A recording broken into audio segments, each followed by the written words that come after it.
नमस्कार. फोटोमध्ये पाहून समजलंच असेल आज किचनमध्ये काय बनणार आहे. मी बनवत आहे लसुणी मेथी. ही भाजी बनवणं खूपच सोपं आहे. मी कंटिन्यू बनवत असते. फर्स्ट टाइम जेव्हा मी ही भाजी बनवली तेव्हा वाटलं खूपच अवघड असेल, पण एक 15 मिनिटात ही भाजी रेडी होते. काय करायचं, फर्स्ट खूप सारं लसणामध्ये मेथीला परतून घ्यायचं. मग कढईमध्ये तेल गरम करून बारीक चिरलेला कांदा, जिरे, मोहरे, लसूण चांगले गोल्डन ब्राऊन होईपर्यंत परतून घ्यायचे. त्याच्यामध्ये शेंगदाणा, डाळवे आणि तिळीचं बारीक केलेलं वाटण घालायचं. थोडं परतून घ्यायचं पाणी टाकून.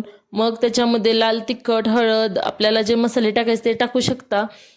मग वरून टोमॅटो प्युरी टाकून चांगलं तेल सुट्टेपर्यंत परतून घ्यायचं. मग तळलेली मेथी टाकायची.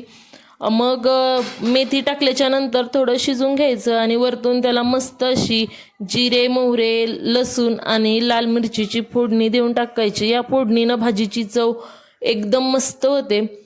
ही भाजी तुम्ही एकदा नक्की घरी ट्राय करून पहा, कारण की बनवणं खूप सोपं आहे आणि याची टेस्ट खूप छान आहे. असेच नवनवीन व्हिडिओ पाहण्यासाठी सान्वी मम्माज किचनला सबस्क्राईब नक्की करा. धन्यवाद.